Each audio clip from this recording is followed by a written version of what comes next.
Hey, eighth graders, happy Monday. What a gift a new day is, what a gift a new week is. Something I'd like us to think about this week is something that I heard in a sermon about gifts. And I know you hear this all the time that God has given us all gifts.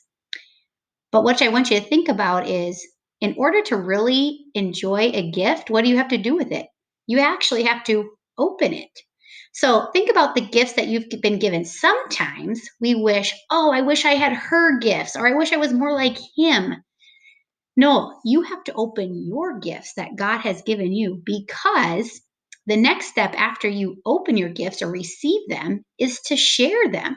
There are things going on out in the world that God has designed specifically for you to address because he's given you certain gifts that he's not given anybody else. There's only one Wendy Potman in the world. Probably thank goodness for that, right? So there are things out there that God has for me to do. It's paired up with my gifts. So think about your gifts. There's only one Landon Zanderson. There's only one Jackson Swift, one Austin Bierma, one Brianna Skelhas. And you guys, each one of you have been given gifts. So let's all keep our eyes and ears peeled for what God might have for us this week, something He's designed specifically in advance for you to do. So, dear Lord, use us to spread your love, right?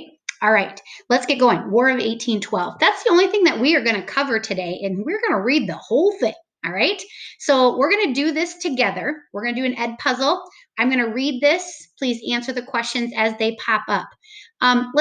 Could you please do your part and following along carefully? If you don't have your book open to page 285, that's where you should be. Follow along as I read. Let's read well.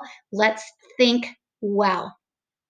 Some of the things that we are still talking about today have been issues for the United States for many years. So even though the War of 1812 was 200 years ago or whatever, we are still talking about how to get along with our neighbors, how to protect ourselves, how to prepare for conflicts.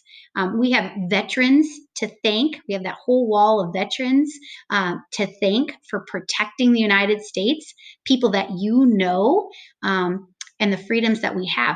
But these same issues have been happening since the United States was born. So let's take a look at this one situation of the United States protecting itself and trying to get along with its neighbors.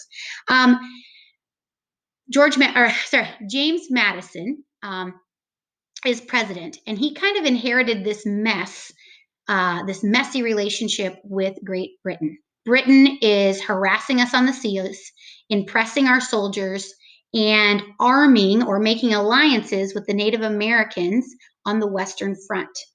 The war hawks are saying, let's go to war. We got to defend ourselves. We want more land. So Congress approves war, and James Madison approves it, and here we go. All right. So the War of 1812. When the war began, the war hawks were confident the United States would achieve quick victory over the British. In reality, though, the Americans were unprepared for war. Listen carefully how they were unprepared for war. The fighting force was small and ill prepared. The regular army had fewer than 12,000 soldiers, 5,000 of whom were new recruits.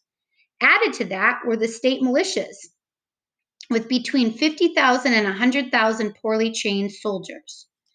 Commanders who had served in the American Revolution were now too old to fight.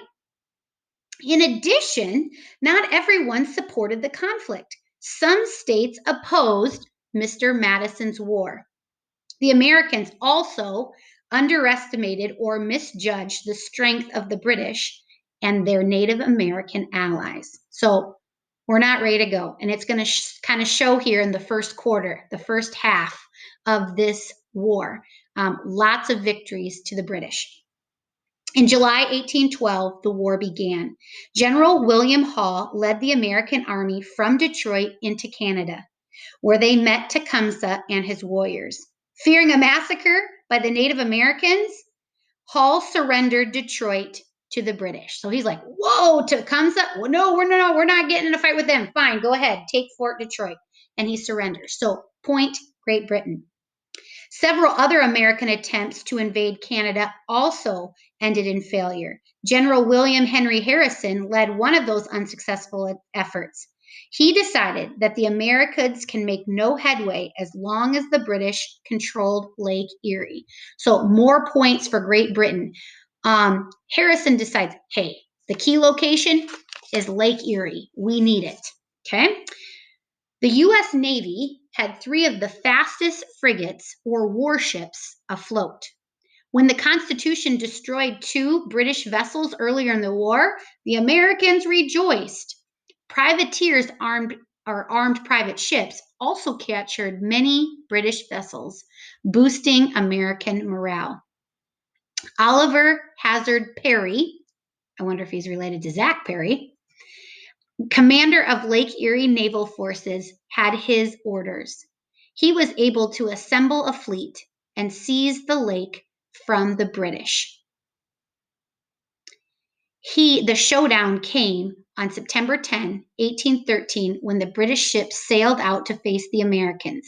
In the bloody battle that followed, Perry and his ships destroyed the British naval force. And after the battle, Perry sent General Harrison this message: "We have the enemy and they are ours." So point the United States, victory on Lake Erie. With Lake Erie in American hands, the British and their Native American allies tried to pull back from the Detroit area, but Harrison and his troops cut them off. In the fierce Battle of the Thames, Tecumseh was killed. The American forces attacked York, or present-day Toronto, and burned the Parliament. Still, though, America had won several victories by the end of 1813, but Canada remained under British rule.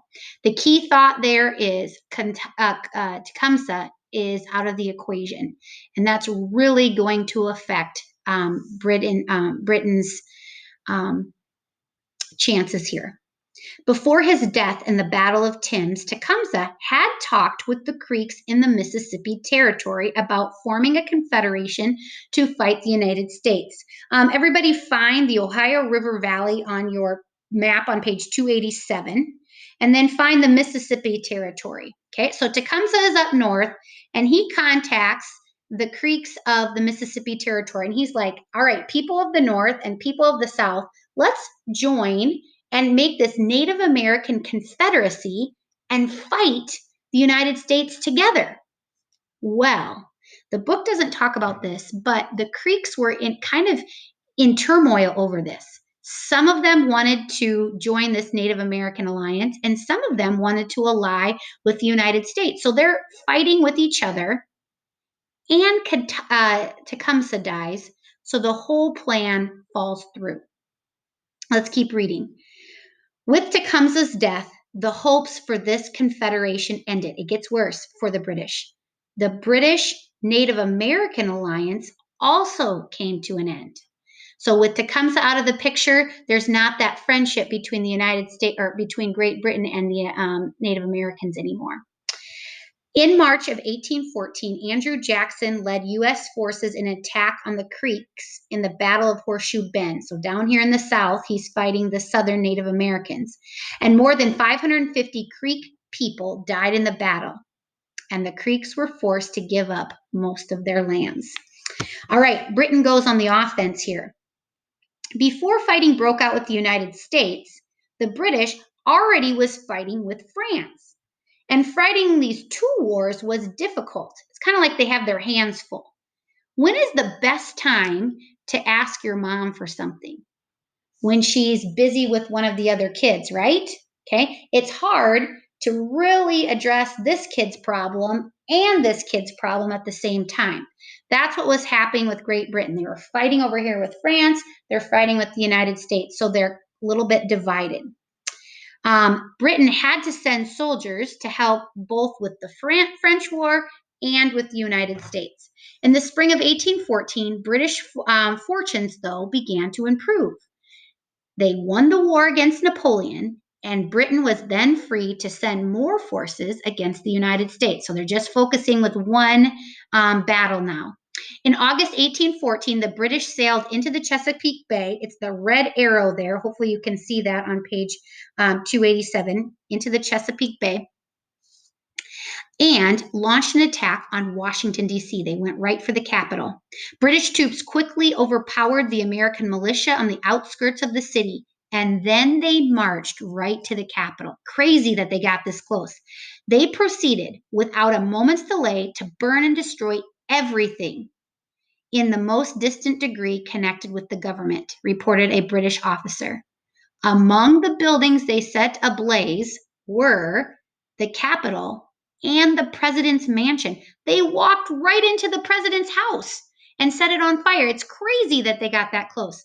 One story unique to this situation is Dolly Madison was the president's wife at the time. And before the troops got there, she was able to take off the wall the famous portrait of George Washington and was able to save that piece of history. Here's the crazy thing that happened though. Fortunately, a thunderstorm put out the fires before they could completely destroy the building. So coincidentally, it starts pouring and puts out the fires. The British, though, did not stop at Washington, D.C. Instead, they headed north to Baltimore. They attacked that city in mid September, but the people of Baltimore were ready and held firm. A determined defense and fierce artillery fire from Fort McHenry in the harbor kept the British from entering the city. As the bombs bursted over Fort McHenry during the night of September 13, local attorney Francis Scott Key watched. The next morning, he saw the American flag still flying over the fort. Deeply moved, Key wrote a poem that became known as the Star-Spangled Banner. Congress designated the Star-Spangled Banner as the national anthem in 1931. Did you know that? That's where the national anthem came from, a battle in the War of 1812. All right. Point the United States. They held on to Baltimore. Things are going to continue to go in the United States favor. While the British forces were attacking Washington and Baltimore, British general was moving into New York from Canada. Leading more than 10,000 British soldiers, his goal was to capture Plattsburgh, a key city on the shore of Lake Champlain.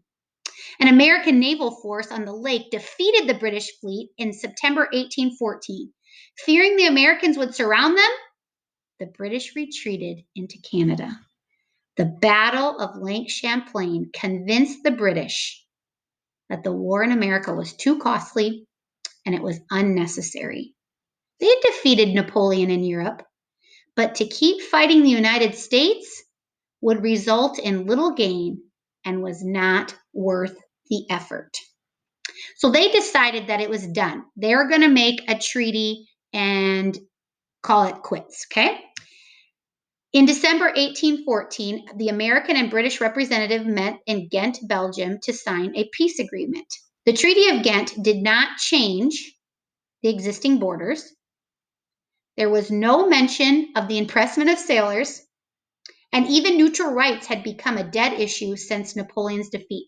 So all the things that they went to war for, they didn't even resolve in the treaty. They didn't talk about impressment. They didn't talk about changing borders.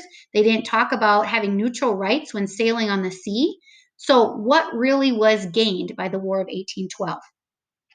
One final ferocious battle occurred before word of the treaty reached the United States. Remember, we don't have Instagram or Twitter for them to get out quickly. The war is over. Okay, so these guys didn't know the war was over. So they're still battling. Okay, on January 8, 1815, the British advanced into New Orleans. Waiting for them were Andrew Jackson and his troops. The Redcoats were no match for Jackson's soldiers, who hid behind thick cotton bales. The bales absorbed the British bullets, while the British advancing open provided easy targets for the American troops. So they could just kind of hide behind the bale and pick them off as they came. In short, but gruesome battle, hundreds of British soldiers were killed. And at the Battle of New Orleans, Americans achieved a decisive victory. Andrew Jackson becomes a hero, and that fame would help him win the presidency in 1828. All right, so we just said in the treaty, really everything that we went to war for, we didn't solve. Here is what comes out of the war that is positive, though, okay? Something that was gained. From the start, New England Federalists had opposed Mr. Madison's war. These unhappy Federalists gathered in December 1814 at the Hartford Convention in Connecticut. A few of them favored secession, but most wanted to remain with the Union. To protect their interests, they made a list of proposed amendments to the Constitution. But these whining Federalists seem unpatriotic in the triumph following the war. Okay, everybody's like, we just stuck it to Britain for the second time. We won. And the Federalists are sitting around moping?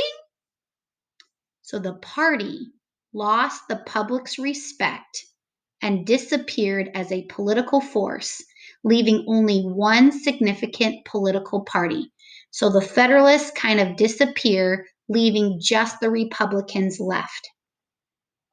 The Warhawks took over leadership of that party and carried on the Federalist ideas in a strong national government.